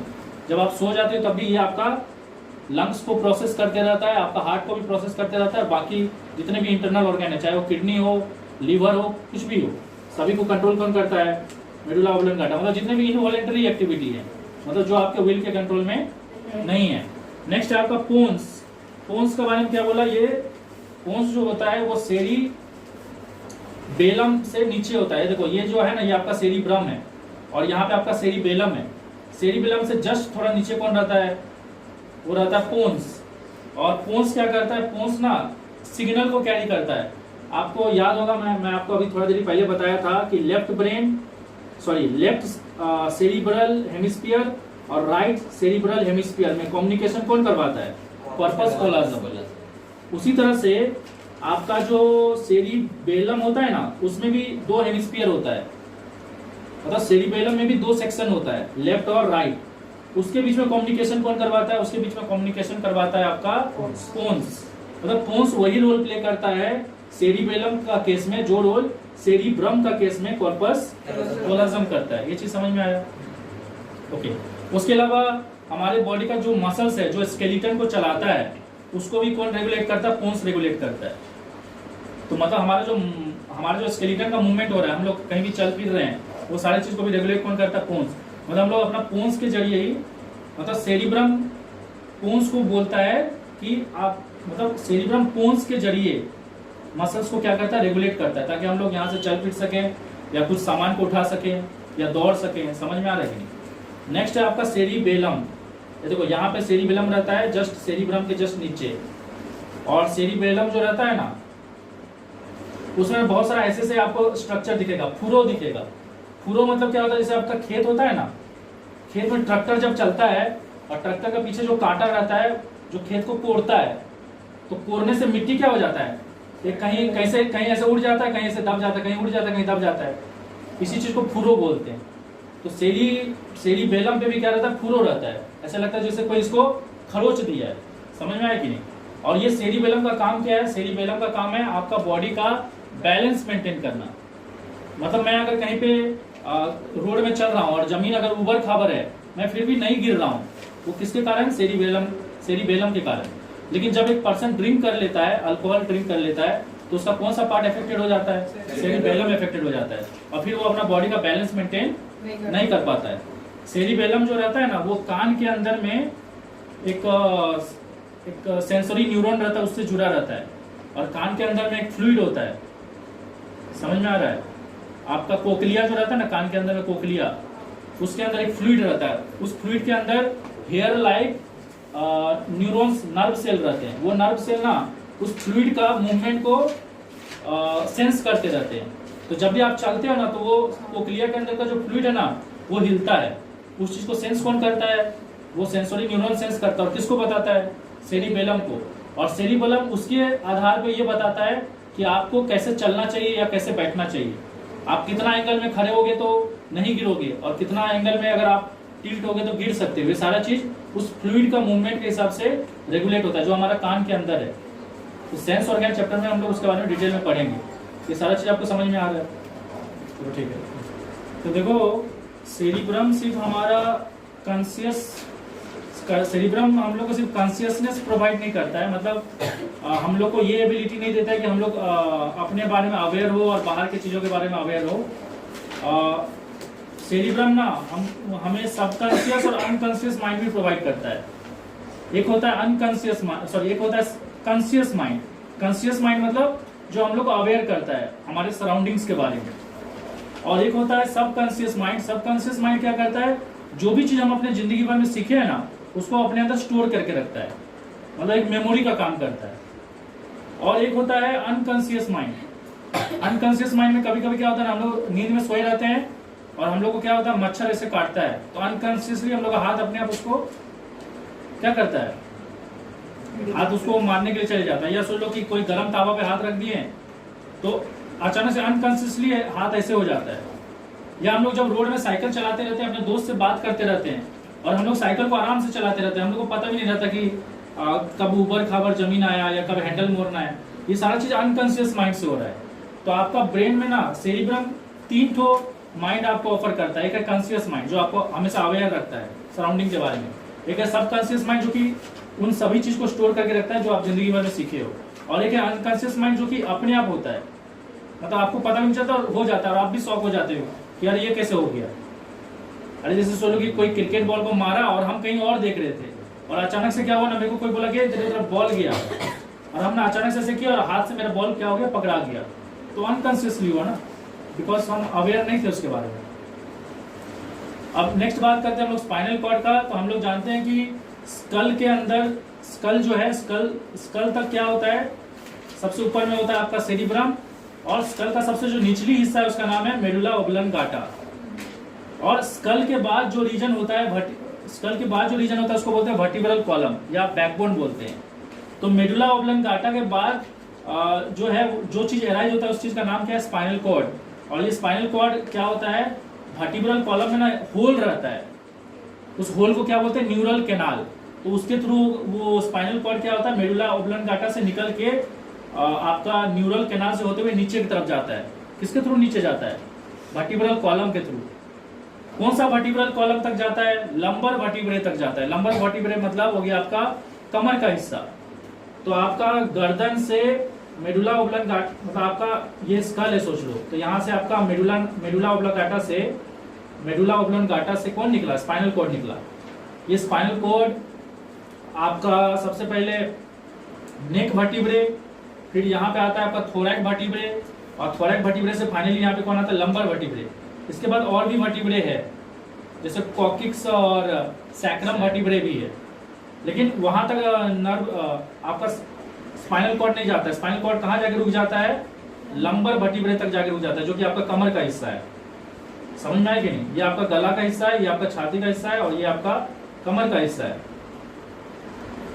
तो यहां तक जाके स्पाइनल कॉर्ड रुक जाता है और फिर क्या होता है, स्पाइनल कॉर्ड से अलग अलग पेरिफेरल नर्वस सिस्टम निकलता है।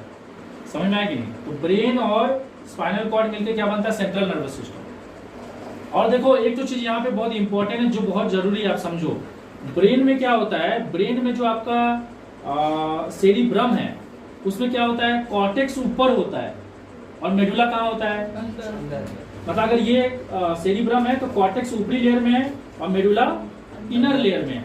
लेकिन लेकिन स्पाइनल कॉर्ड में उल्टा होता है। स्पाइनल कॉर्ड में क्या होता है, कॉर्टेक्स अंदर की तरफ रहता है और मेडुला बाहर की तरफ। ये चीज बहुत इंपॉर्टेंट है, इसको याद रखना। मतलब एक तरह से बोल सकते हो स्पाइनल कॉर्ड का जो अंदर का हिस्सा है ना वो ग्रे मैटर है, क्योंकि वहां पे सेल बॉडीज है, और बाहर का हिस्सा जो है व्हाइट मैटर है। कॉर्टेक्स को क्योंकि ग्रे मैटर बोलते हैं, और ग्रे कलर किसके कारण आ रहा है? सेल बॉडी के कारण। और इसका जो स्पाइनल कॉर्ड है उसका बाहरी हिस्सा क्या है? व्हाइट मैटर, मतलब मेडुला है। और उसका कलर व्हाइट क्यों है? क्योंकि वहां पे एक्सॉन है, और एक्सॉन क्योंकि बहुत पतला पतला लाइन जैसा दिखता है तो वो उतना क्लियरली विजिबल नहीं होता है। ये चीज आपको समझ में आया? अब देखो जिस तरह से ब्रेन के अंदर 3 जो मेनिंजस होता है, 3 जो प्रोटेक्टिव लेयर होता है जिसको डूरामेटर, आराकोइड और पियामेटर बोलते हैं, उसी तरह से स्पाइनल कॉर्ड को भी प्रोटेक्ट करने के लिए वो तीनों लेयर वर्टिब्रल कॉलम से भी गुजरते हैं। मतलब ये सोच लो वर्टिब्रल कॉलम है तो इसके अंदर में डूरामेटर, पियामेटर, आराकोइड ऐसे करके लेयर होगा और उसके अंदर से जाएगा स्पाइनल कॉर्ड। और इस सभी लेयर के अंदर क्या भरा रहता है? इस सभी लेयर के बीच में क्या रहता है? सेरिब्रो स्पाइनल फ्लूइड रहता है। और ये सेरिब्रो स्पाइनल फ्लूइड ना डुअल पर्पस करता है। पहला पर्पस क्या करता है? पहला पर्पस करता है ये बाहर का शॉक से बचाता है। और दूसरा पर्पस क्या करता है? जो भी ब्लड कैपिलरीज यहाँ से गुजर रहा है ना उससे न्यूरॉन्स के मतलब न्यूरल सेल जो है, मतलब जो नर्व सेल है उसको न्यूट्रिएंट्स भी देता है और उनसे जो गंदगी निकलता है उसको कलेक्ट भी करता है। मतलब सेरिब्रो स्पाइनल फ्लूइड ना एक इंटरमीडिएट का काम करता है। जैसे सोचो कि ये ब्लड वेसल है और ये नर्व सेल है, तो यहाँ पे सेरिब्रो स्पाइनल फ्लूइड है जो क्या करता है, यहाँ से जो भी काम का चीज है, न्यूट्रिएंट सब है, उसको लेके इसको दे देता है और इससे जो भी गंदगी निकलता है उसको लेके फिर ब्लड वेसल को दे देता है। अरे समझ रहे हो कि नहीं? तो यहाँ पे वही लिखा है कि देखो ये सेरिब्रो स्पाइनल फ्लूइड पहला काम क्या करता है? शॉक से बचाता है।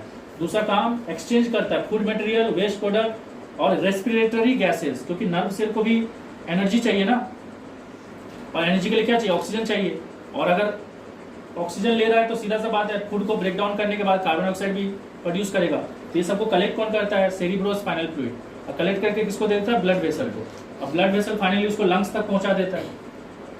ओके, चीफ फंक्शन क्या क्या है, मतलब इसका सबसे इंपॉर्टेंट फंक्शन क्या क्या है? सबसे पहला इंपॉर्टेंट फंक्शन है आपके गर्दन से नीचे जितना भी रिफ्लेक्स एक्शन है। रिफ्लेक्स एक्शन मतलब सडन एक्शन। सडन एक्शन मतलब जो आप अचानक से लेते हो। समझ में आया कि नहीं? मतलब रिफ्लेक्स एक्शन एक तरह का इनवॉलेंटरी एक्शन ही होता है, मतलब आप विलिंगली नहीं लेते हो। मान लो मैं कहीं पे जा रहा हूँ और पीछे से कोई ना एक डॉग मेरे पर भौंकने लगे तो मैं थोड़ा देर के लिए डर जाऊंगा और क्या करूंगा? जर्क करूंगा। तो जो डरना हुआ वो क्या है? रिफ्लेक्स एक्शन है। तो मेरा गर्दन से नीचे जितना भी रिफ्लेक्स एक्शन है ना वो सारा चीज को कंट्रोल कौन करता है? Spinal cord. उसके अलावा स्पाइनल कॉर्ड और क्या फंक्शन करता है? जो भी ब्रेन से सेंसोरी न्यूरॉन ब्रेन तक जाता है, कहीं से भी सोचो मेरा हाथ से सेंसोरी न्यूरॉन ब्रेन तक जा रहा है तो किसके थ्रू होके जाएगा? Spinal cord. और जो भी मोटर न्यूरॉन ब्रेन से मेरे हाथ के आपका इफेक्टर तक आएगा वो भी किसके थ्रू आएगा? Spinal cord. और जो भी सेंसोरी न्यूरॉन सेंस ऑर्गन से मेरे ब्रेन तक जाएगा सेंसोरी न्यूरॉन के थ्रू, वो भी किसके थ्रू जाएगा? Spinal cord. ये सारा चीज समझ में आया ना? तो देखो हम लोग अभी तक सेंट्रल नर्वस सिस्टम के बारे में पढ़ चुके हैं जो कि है ब्रेन और स्पाइनल कॉर्ड है। और जो भी नर्व्स ब्रेन और स्पाइनल कॉर्ड से निकलता है, देखो ब्रेन और स्पाइनल कॉर्ड अपने आप में सेंट्रल नर्वस सिस्टम है। बाकी जो भी नर्व्स उससे निकल के बॉडी का अदर पार्ट्स में जाएगा उसको हम लोग क्या बोलेंगे? Peripheral nervous system. तो ये जो पेरिफेरल नर्वस सिस्टम है ना ये 2 पार्ट में डिवाइडेड है। एक है सोमैटिक नर्वस सिस्टम और एक है ऑटोनोमस नर्वस सिस्टम। सबसे पहले बात करते हैं सोमैटिक का। तो सोमैटिक का काम क्या है? वो सोमैटिक नर्वस सिस्टम क्या करता है? इंफॉर्मेशन को एक्सचेंज करता है किसके किसके बीच में? आपका रिसेप्टर और सेंट्रल नर्वस सिस्टम और एफेक्टर। मतलब यहाँ पे इंफॉर्मेशन किसके किसके बीच में एक्सचेंज हो रहा है। पहले तो आपका रिसेप्टर वो होता है जो कि स्टिमुलस को सेंस करता है, जो भी चेंजेस हो रहा है हमारे इंटरनल और एक्सटर्नल इन्वायरमेंट में, उसको क्या करता है, रिसेप्टर सेंस करता है। और ये सेंसरी न्यूरॉन से किसको सिग्नल भेजता है, ये भेजता है सेंसरी न्यूरॉन से किसको सिग्नल भेजता है, सेंट्रल नर्वस सिस्टम को। और फिर सेंट्रल नर्वस सिस्टम जो है वो आपका दो पार्ट में डिवाइडेड है, ब्रेन और स्पाइनल कॉर्ड। फिर ये लोग उस इंफॉर्मेशन को एनालाइज करता है और फिर मोटर न्यूरॉन से सिग्नल किसको भेजता है, एफेक्टर मतलब मसल्स को भेजता है, ताकि आप उस स्टिमुलस के तरफ रिस्पॉन्स कर सके। एफेक्टर क्या करता है, रिस्पॉन्स करता है। स्टिमुलस को सेंस कौन करता है, रिसेप्टर, और एफेक्टर क्या करता है, रिस्पॉन्स। लेकिन एफेक्टर रिस्पॉन्स तभी करेगा जब मोटर न्यूरॉन सिग्नल लेके उस तक वहां तक आएगा, नहीं तो नहीं करेगा। और ये डिसीजन कौन लेता है कि रिस्पॉन्स करना है कि नहीं, या किस तरह का रिस्पॉन्स करना है, वो डिसीजन कौन लेता है, सेंट्रल नर्वस सिस्टम। तो ये जो आपका इंफॉर्मेशन एक्सचेंज हो रहा है ना रिसेप्टर और सेंट्रल नर्वस सिस्टम के बीच में, और सेंट्रल नर्वस सिस्टम और एफेक्टर के बीच में, ये सारा काम कौन करता है, आपका सोमैटिक नर्वस सिस्टम। समझ में आया। और एक तरह से आप बोल सकते हो कि अब देखो सीधा सा बात है, किसी भी स्टिमुलस के प्रति अगर आप रिएक्ट कर रहे हो, मतलब वो आपका विल के कंट्रोल में है। अरे क्योंकि आपका दिमाग कोई चीज को प्रोसेस कर रहा है, या आपका स्पाइनल कॉर्ड कोई चीज को प्रोसेस कर रहा है, तो आप जो रिएक्शन शो करोगे, आप जो रिस्पॉन्स शो करोगे, आप उसके बारे में अवेयर रहोगे ना। मैं अगर गर्म तवा पे हाथ रखा और मुझे गर्मी लगा, मैं हाथ खींचा, तो मैं अवेयर हूं ना कि मैं हाथ खींच रहा हूं, कि मैं बेहोश हूं, बेहोशी में हाथ खींच रहा हूं, नहीं ना। तो एक तरह से बोल सकते हैं सोमैटिक नर्वस सिस्टम वॉलेंटरी चीजों को कंट्रोल करता है। वॉलेंटरी चीजों को मतलब जो चीज हमारे विल के कंट्रोल में है। अरे समझ में आ रहा है कि नहीं। अब देखो ये सोमैटिक नर्वस सिस्टम जो है ना, ये दो पार्ट में डिवाइडेड है, क्रैनियल नर्व और स्पाइनल नर्व। क्रैनियल नर्व कहां पे होता है, क्रैनियल नर्व होता है हमारा ब्रेन के अंदर, मतलब सॉरी, क्रैनियल नर्व होता है हमारा स्कल के अंदर। समझ में आया कि नहीं। और क्रैनियल नर्व कहां से अराइज होता है, ब्रेन से अराइज होता है। ब्रेन से हमारे स्कल का जो डिफरेंट पार्ट है, स्कल, अब देखो स्कल में सिर्फ ब्रेन तो नहीं है, स्कल में आंख भी आता है, कान भी आता है, नाक भी आता है, माउथ भी आता है, टीथ आता है, टंग आता है, बहुत सारी चीज आता है कि नहीं। तो ये सारे चीज को भी तो कंट्रोल करने के लिए पेरिफेरल नर्वस सिस्टम चाहिए कि नहीं। तो वो पेरिफेरल नर्वस सिस्टम जो है वो किस फॉर्म में निकलता है, क्रैनियल नर्व के फॉर्म में निकलता है। कहां से निकलता है, ये ब्रेन से। तो ये नर्व कहां से निकलता है, ब्रेन से। और इसका नंबर कितना है, ये इसका क्वांटिटी कितना है, ये 12 पेयर्स में डिवाइडेड है। इसमें से इस 12 पेयर में से कुछ नर्व्स किसको ऑपरेट करता है, नाक को ऑपरेट करता है, ताकि नाक क्या कर सके, चीजों को स्मेल कर सके। इसमें से कुछ आंख को ऑपरेट करता है ताकि आंख से हम लोग देख सके, कुछ कान को ऑपरेट करता है ताकि हम लोग सुन सके, और कुछ आई मसल्स को ऑपरेट करता है ताकि हम लोग आई बॉल को मूव कर सके दाएं बाएं देखने के लिए। और कुछ मिक्स नर्व होते हैं जो कि फेस और टंग को ऑपरेट करता है। फेस को ऑपरेट क्यों करता है, ताकि हम लोग अलग अलग एक्सप्रेशन दे सके। और टंग को क्यों ऑपरेट करता है, ताकि हम लोग खाना को अपना मुंह में अच्छा से मूव कर सके। यहां तक कि टंग को इसलिए भी ऑपरेट करता है ताकि हम लोग ठीक से बोल सके। ये सारी चीज आपको समझ में आ रहा है कि नहीं। तो क्योंकि ये सारे नर्व्स ब्रेन से निकला हुआ है, और ये सारे नर्व हमारे स्कल के अंदर है, और स्कल का जो कवरिंग है उसको क्रैनियम बोलते हैं। तो उसी क्रैनियम वर्ड से आया है, उसी क्रैनियम वर्ड से नाम आ गया है क्रैनियल नर्व। ये सारी चीज समझ में आया। और ये नर्व सीमित कहां तक है, ये नर्व सीमित है हमारा स्कल के अंदर तक ही, स्कल से बाहर नहीं है। ओके, नेक्स्ट है आपका सोमैटिक नर्वस सिस्टम जो है वो एक क्रैनियल नर्व में डिवाइड हुआ है, और दूसरा किस में डिवाइड हुआ है, स्पाइनल नर्व। स्पाइनल नर्व नाम से ही पता चलता है कि ये वो पेरिफेरल सिस्टम है जो कहां से अराइज होता होगा, स्पाइनल कॉर्ड से अराइज होता होगा। और इसका अगर क्वांटिटी का बात करें तो ये 31 पेयर्स में डिवाइडेड है। इस 31 में से जो 8 पेयर है वो कर्विकल या नेक रीजन में है, जो कि जहाँ से हमारा नर्व फाइबर का सप्लाई अपर चेस्ट में जाता है और आर्म्स में जाता है, हाथ में जाता है, मतलब फोर आर्म्स में जाता है। उसके बाद जो 12 पेयर है वो आपका थोरैक रीजन में है, जहाँ से नर्व फाइबर का सप्लाई चेस्ट में और एब्डोमेन रीजन मतलब पेट का हिस्सा में जाता है। उसके बाद जो 5 पेयर है वो लंबर रीजन में है, और उसका जो सप्लाई है वो लेग्स को जाता है, बावेल को जाता है मतलब हमारा लैट्रिन करने का हिस्सा को, और ब्लैडर्स मतलब टॉयलेट करने का हिस्सा को भी जाता है। उसके बाद जो नेक्स्ट 5 पेयर है वो सैक्रम रीजन में है, और फिर एक पेयर जो है कॉकिक्स रीजन में है। ये सभी यूटेरस और फैलोपियन ट्यूब जैसे रीजन में जाता है।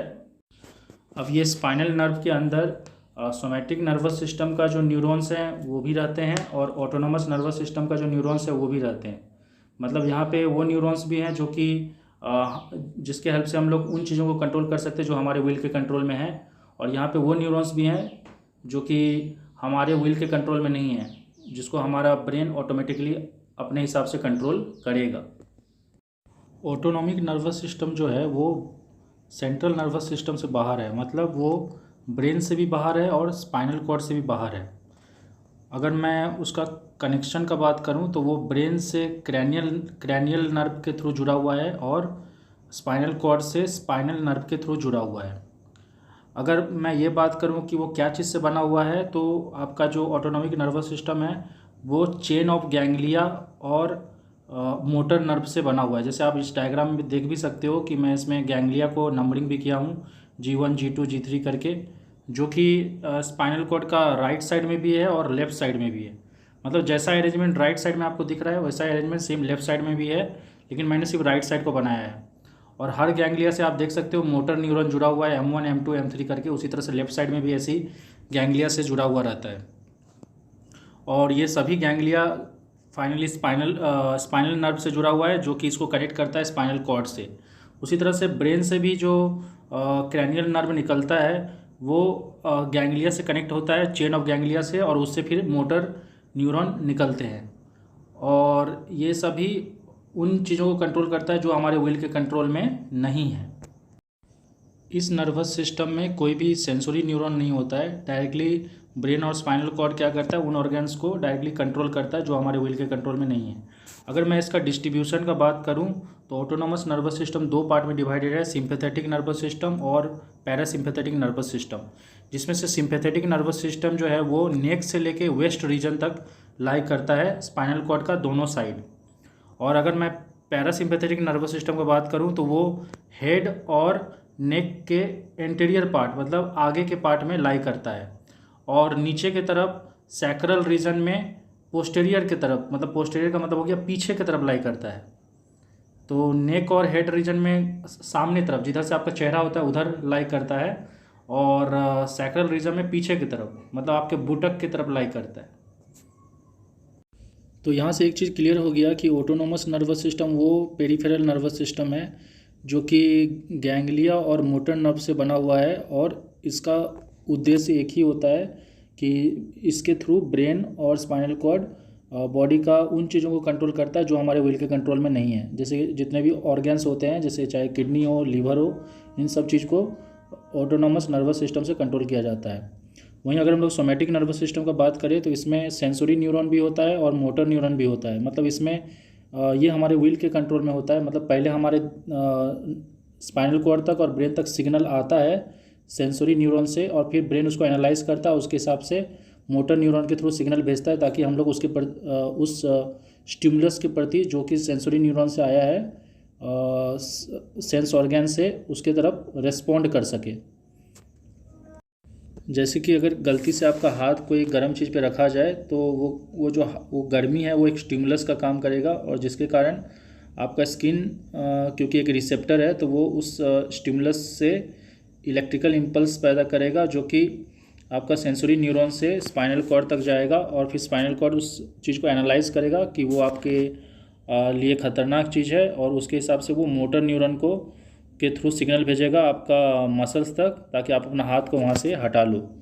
तो यहाँ पे आप देख सकते हो कि यहाँ पे आपका सेंसरी न्यूरॉन और मोटर न्यूरॉन दोनों का यूज़ हो रहा है, और ये हमारे विल के कंट्रोल में हो रहा है, और इसीलिए ये किसका हिस्सा है, ये सोमैटिक नर्वस सिस्टम का हिस्सा है। वहीं अगर आपका कोई किडनी या लीवर काम कर रहा है तो वहाँ पे कोई सेंसरी न्यूरॉन का यूज़ नहीं है, वहाँ पे डायरेक्टली मोटर न्यूरॉन से उसको ऑपरेट किया जा रहा है।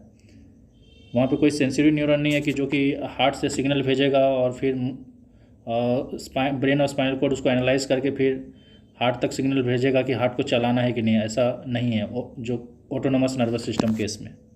ऑटोनोमस नर्वस सिस्टम में सिर्फ मोटर न्यूरॉन होता है जो कि जिसके थ्रू कंटिन्यूसली ब्रेन या और स्पाइनल कॉर्ड सिग्नल भेजते रहता है उन चीज़ों को चलाने के लिए जो हमारे विल के कंट्रोल में नहीं है।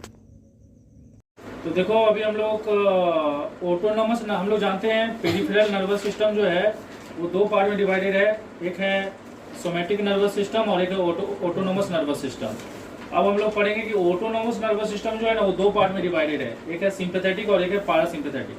हम लोग इसके बारे में थोड़ा बहुत डिस्कस किए थे, लेकिन इसको हम लोग और डिटेल में डिस्कस करेंगे। अब देखो सिंपैथेटिक नर्वस सिस्टम जो है ना उसका काम क्या क्या है। उसका काम है, सबसे पहला चीज ये आपका हार्ट बीट को बढ़ाता है। हार्ट बीट को कब बढ़ाता है? जब आपका बॉडी में एनर्जी का बहुत ज्यादा ही नीड रहता है, क्योंकि हार्ट बीट बढ़ने से क्या होगा, ब्लड का सप्लाई बढ़ेगा। अब ब्लड का सप्लाई अगर बढ़ेगा जल्दी जल्दी तो आपका ऑक्सीजन का सप्लाई बढ़ेगा, और जितना जल्दी ऑक्सीजन का सप्लाई बढ़ेगा हर सेल को जल्दी जल्दी ऑक्सीजन मिलेगा। सेल क्या करेगा, उस ऑक्सीजन से जल्दी जल्दी एनर्जी प्रोड्यूस करेगा। तो ये जनरली आपका बॉडी में ये आपका बॉडी में आपका हार्ट बीट को जनरली कब बढ़ाता होगा, जब आपको या तो किसी से लड़ना है या किसी से भागना है। समझ में आया कि नहीं? मतलब एक तरह से बोल सकते हो ये तब काम करता होगा जब आपके बॉडी में एड्रेनालिन हार्मोन रिलीज होता होगा, फाइट और फ्लाइट मोड होता होगा। उसके अलावा उस सिचुएशन में क्या होता है, आपका प्यूपिल भी डायलेट हो जाता है, मतलब प्यूपिल का जो होल रहता है ना वो बड़ा हो जाता है, ताकि ज्यादा से ज्यादा लाइट क्या हो सके, अंदर आ सके। तो जब भी आप अंधेरा रूम में आते हो ना तो आपका जो प्यूपिल बड़ा हो जाता है, डायलेट हो जाता है, उसका जो होल बड़ा हो जाता है ताकि ज्यादा से ज्यादा लाइट आ सके और आप अंधेरा में भी हल्का फुल्का देख सको। ये भी कौन कंट्रोल करता है? Sympathetic nervous system. और आपका ब्लड वेसल को क्या कर देता है, कंस्ट्रिक्ट कर देता है। मतलब ब्लड वेसल को कंस्ट्रिक्ट भी कौन करता है? Sympathetic nervous system. कंस्ट्रिक्ट करना मतलब क्या होता है, जैसे सोच लो कि ठंडा के टाइम में आपका ब्लड अगर ब्लड वेसल में खून का, कौन सा ब्लड वेसल, जो ब्लड वेसल स्किन के आसपास है, उस ब्लड वेसल में अगर खून का सप्लाई ज्यादा होगा तो आपके बॉडी से ज्यादा हीट लॉस होगा, और ज्यादा हीट लॉस होगा तो आपका बॉडी टेम्परेचर बहुत ज्यादा ड्रॉप होगा, जो कि आपके लिए हार्मफुल है। तो ये क्या करता है, जो भी ब्लड वेसल स्किन की तरफ है ना उसको उसमें उस ब्लड वेसल को क्या कर देता है, कंस्ट्रिक्ट कर देता है, ताकि उसमें खून का सप्लाई क्या हो जाए, कम हो जाए। अब खून का सप्लाई कम होगा तो जो स्वेट ग्लैंड है उसको गर्मी नहीं मिलेगा, तो आपका बॉडी का हीट लॉस भी नहीं होगा। तो ये चीज भी कौन करता है? Sympathetic nervous system. यहाँ तक कि सिंपैथेटिक नर्वस सिस्टम ही वो सिस्टम है जो कि लीवर को बोलता है जब आपके बॉडी में क्या चीज का कमी हो जाता है, ग्लूकोज का कमी हो जाता है। तो लीवर के अंदर जो ग्लाइकोजन स्टोर रहता है ना, तो लीवर को यही सिग्नल देता है कि उस ग्लाइकोजन को आप रिलीज कर दो, ताकि ब्लड के अंदर क्या चीज का मात्रा बढ़ सके, ग्लूकोज का। और फिर उस ग्लूकोज को कौन कंज्यूम करेगा? हमारा बॉडी सेल कंज्यूम करेगा, और उससे क्या प्रोड्यूस करेगा, एनर्जी। मान लो मैं फास्टिंग में हूँ और मेरा ब्लड में ग्लूकोज का लेवल ड्रॉप हो गया, तो लीवर को सिग्नल कौन भेजेगा? सिंपैथेटिक नर्वस सिस्टम, ताकि आपका लीवर क्या कर सके, ग्लाइकोजन को दोबारा रिलीज कर सके in the form of glucose, ताकि मेरा बॉडी सेल उसको दोबारा कंज्यूम करके एनर्जी बना सके। तो यहाँ पे ये जितना भी एक्टिविटी हम बताएं ना, उस सभी एक्टिविटी को ये क्या करता है, रिस्टोर करता है। मतलब अगर ये हार्ट बीट को बढ़ाता है तो ये हार्ट बीट को काम डाउन करता है, मतलब कम करता है। ये अगर पीपल को डायलेट करता है तो ये पीपल को कंस्ट्रिक्ट करता है। ये अगर ब्लड वेसल को कंस्ट्रिक्ट करता है तो ये ब्लड वेसल को डायलेट करता है। ये अगर लीवर को बोलता है कि आप मतलब लीवर को बोलता है कि रिलीज करो शुगर, ग्लाइकोजन को कन्वर्ट कर दो ग्लूकोज में, तो ये उसका उल्टा काम करेगा। ये क्या करेगा, ग्लूकोज को दोबारा, ये लीवर को बोलेगा कि ग्लूकोज को दोबारा किस में बना दो, कन्वर्ट कर दो ग्लाइकोजन, और अपने पास स्टोर कर लो। कब स्टोर करवाएगा? जब खून में ग्लूकोज का मात्रा बहुत ज्यादा हो जाए। मतलब ये सब उसका उल्टा काम करता है। समझ में आया कि? उसके अलावा आपके बॉडी में एड्रेनालिन हार्मोन जो रिलीज होता है, उस हार्मोन का भी रिलीज का बढ़ाता को नहीं है, और ये उसका उस हार्मोन का मतलब उस हार्मोन को क्या करता है, सप्रेस करता है। मतलब बस उल्टा काम करता है। ये आपको ज्यादा एक्साइटेड कर देता है, ये आपको ज्यादा रिलैक्स कर देता है। बस इतना ही समझ लो। जैसे आप गुस्सा हो गए, किसी से झगड़ा वगड़ा कर रहे हो, फिर आपका बाद में दिमाग शांत हो गया, तो वो पैरासिम्पैथेटिक के कारण हुआ। गुस्सा किसके कारण हुआ? सिंपैथेटिक के कारण। रिफ्लेक्स एक्शन क्या होता है? रिफ्लेक्स एक्शन होता है ऑटोमेटिक, क्विक और इमीडिएट इनवॉलेंटरी एक्शन। मतलब जब कोई एक्शन ऑटोमेटिक होता है, मतलब आप उसको कंट्रोल नहीं कर पाते हो, अचानक से हो जाता है, और क्विक होता है, इतना जल्दी होता है कि आपको खुद भी समझ नहीं आता है। और इनवॉलेंटरी एक्शन इमीडिएट होता है, अचानक से, और जो हमारा विल के कंट्रोल में नहीं होता है। मान लो कि सोच लो मुझे गुस्सा आया और मैं नहीं चाहता था, लेकिन मैं गुस्सा आके ना कोई चीज को पकड़ के से तोड़ दिया। अब बाद में मुझे रियलाइज हो रहा है कि अरे मैं ऐसा क्यों कर दिया, मतलब मेरे को बाद में गिल्टी फील हो रहा है। समझ में आया कि नहीं? सोच लो कोई मुझे बहुत ज्यादा इरिटेट कर रहा है और मुझे बहुत गुस्सा आ रहा है, और गुस्सा में आके क्या हुआ ना, वो एक एग्रेशन में आके हम क्या किए, इस मार्कर को ऐसे तोड़ दिए। समझ में आया कि नहीं? तो वो जो है ना, वो एक रिफ्लेक्स एक्शन है, अचानक से होता है, उसको हम विलिंगली नहीं करते हैं, अपने आप हो जाता है। उस टाइप का एक्शन को क्या बोलते हैं? रिफ्लेक्स एक्शन बोलते हैं। स्टिमुलस क्या होता है? आपके अंदर या बाहर का इन्वायरमेंट में कुछ भी चेंजेस होना, उसको स्टिमुलस बोलते हैं। और स्टिमुलस के तरफ हम लोग हमेशा क्या करते हैं? रेस्पॉन्ड करते हैं। मान लो कि हम रोड में जा रहे हैं, डॉग मेरे पर भौंकने लग रहा है, अचानक से बार्क करने लग रहा है, तो डॉग का भौंकना क्या हो गया? स्टिमुलस। और हम उसके प्रति कैसे रिएक्ट करते हैं? या तो हो सकता है हम डॉग को डराएंगे ताकि वो भाग जाए, या हम खुद ही डर के भाग जाएंगे। वो मेरा रिस्पॉन्ड है। समझ में आएगी? अब देखो ये स्टिमुलस किस किस टाइप का हो सकता है, मतलब आपको किस किस टाइप का स्टिमुलस आप फील कर सकते हो। पहला स्टिमुलस है टच, मतलब अगर आपको कोई छुआ तो वो भी एक स्टिमुलस है। प्रेशर, या अगर आपको कोई चूटी काटे या कोई चीज ऐसे करके कुछ गरा दे, ऐसे नोकीला चीज गरा दे, तो उस चीज को क्या बोलते हैं? प्रिक बोलते हैं। ये सारा चीज भी एक स्टिमुलस है। यहाँ तक कि स्टिमुलस और भी तरह का होता है। केमिकल स्टिमुलस, सोच लो कोई गर्म पानी पी लिए तो गर्मी लगा, तो वो केमिकल स्टिमुलस हो गया, कोई चीज गर्म था। या सोच लो मेरा हाथ पे थोड़ा सा हल्का सा एसिड गिर गया तो जलने लग रहा है, तो उसके ऊपर हम तुरंत क्या करेंगे? पानी डालेंगे ताकि वो डाइल्यूट हो जाए और उसका असर मेरे ऊपर कम हो। तो ये सब सभी केमिकल स्टिमुलस है। रेडिएंट स्टिमुलस भी हो सकता है। मान लो मैं धूप में घूम रहा हूँ और मुझे बहुत ज़्यादा गर्मी लग रहा है, तो वो भी एक स्टिमुलस है। मतलब ये सब इन्वायरमेंट में जो चेंजेस हो रहा है वो, उसको स्टिमुलस बोलते हैं। थर्मल स्टिमुलस भी हो सकता है। ठंडा लगना, गर्मी लगना, ठंडा के टाइम में ठंडा लगना, गर्मी के टाइम में गर्मी लगना। इलेक्ट्रिसिटी भी एक स्टिमुलस है। सोच लो मुझे करंट का झटका लग गया, तो ये सभी क्या है? इन्वायरमेंट में बदलाव है, जिसके कारण हम, जिसके प्रति हम क्या करते हैं? रिस्पॉन्ड करते हैं।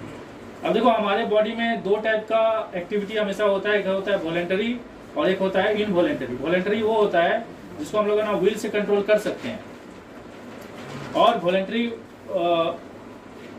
एक्शन जब भी होता है तो उससे, वॉलेंटरी एक्शन से किसको कंट्रोल किया जाता है? मसल्स को कंट्रोल किया जाता है। क्योंकि मसल किसको चलाता है? हमारा स्केलेटन को चलाता है।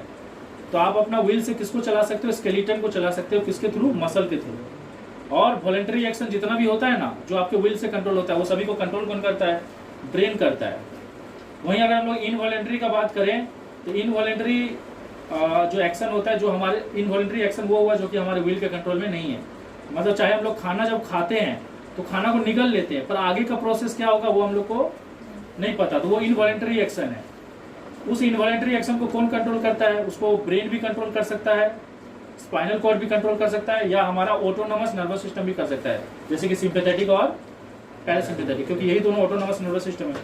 तो ये लोग सभी किसको कंट्रोल करते हैं? ब्रेन, स्पाइनल कॉर्ड, और ये दोनों किसको कंट्रोल करते हैं? इनवॉलेंटरी एक्शन को। और इनवॉलेंटरी एक्शन को भी परफॉर्म करने के लिए मसल्स और ग्लैंड का यूज होता है। जैसे कि ग्लैंड का यूज कैसे होता है? ग्लैंड अलग अलग टाइप का हार्मोन्स प्रोड्यूस करता है। एड्रेनलिन हार्मोन रिलीज हुआ तो मैं या तो कोई चीज़ किसी से लड़ जाऊंगा या भाग जाऊंगा। अगर कॉर्टिसोन हार्मोन रिलीज हुआ तो वो मुझे स्ट्रेस रिलीव करता है। मतलब अगर मुझे बहुत ज़्यादा स्ट्रेस है ना, तो स्ट्रेस को रिलीव कौन करता है? Cortisone hormone. अब मेरा बॉडी का जो ग्रोथ हो रहा है वो एड्रेनलिन हार्मोन के कारण हो रहा है। और मेरा जो ग्लूकोज का लेवल को कंट्रोल कौन कर रहा है? इंसुलिन हार्मोन कंट्रोल कर रहा है। ग्लूकागोन हार्मोन जो है वो ग्लाइकोजन को दोबारा रिलीज करवा दे रहा है लीवर से ग्लूकोज फॉर्म में, और शुगर लेवल को बढ़ा दे रहा है। तो हर हार्मोन किसके कारण रिलीज होता है? ग्लैंड्स के कारण। यहाँ तक कि पैनाक्रियाज जो है वो पैनाक्रेटिक हार्मोन भी रिलीज करता है। मतलब पैनाक्रियाज जो है वही इंसुलिन और ग्लूकागोन हार्मोन रिलीज करता है। उसके अलावा पैनाक्रेटिक जूस रिलीज करता है जो कि डाइजेशन में हेल्प करता है। तो इतना ओवरऑल समझ लो, वॉलेंटरी एक्शन भी मसल के हेल्प से होता है और इनवॉलेंटरी एक्शन भी मसल के हेल्प से ही होता है। देखो सिंपैथेटिक नर्वस सिस्टम कुछ और भी फंक्शनिंग करता है, वो भी यहाँ पे आप उन पॉइंट्स में ऐड कर लेना। जैसे कि आपका जो मुंह में जो थूक निकलता है, सैलेवा निकलता है ना, उसका सिक्रेशन को ये क्या करता है? इनहिबिट करता है। मतलब जब आपका पेट भर जाता है और तो उस केस में क्या होता है? आपके मुंह में और सैलेवा नहीं आता है। और जब आपको भूख लगे रहता है तो आपको खाना को देख के क्या होता है? आपके मुंह में पानी आता है। तो जब आपके मुंह में पानी नहीं आता है, आपका मुंह सूखा सूखा रहता है, तो वो किसके कारण होता है? सिंपैथेटिक नर्वस सिस्टम के कारण। और पैरासिम्पैथेटिक क्या करता है? जैसे इसका उल्टा, पैरासिम्पैथेटिक नर्वस सिस्टम आपके मुंह में सैलेवा का क्वांटिटी को क्या करता है? और बढ़ाता है। जैसे सोचो कि आप जब कोई खाना को खाते हो ना, तो खाना को ब्रेक डाउन करने के लिए, खाना को चबाने के लिए क्या चाहिए? ज़्यादा सैलेवा चाहिए।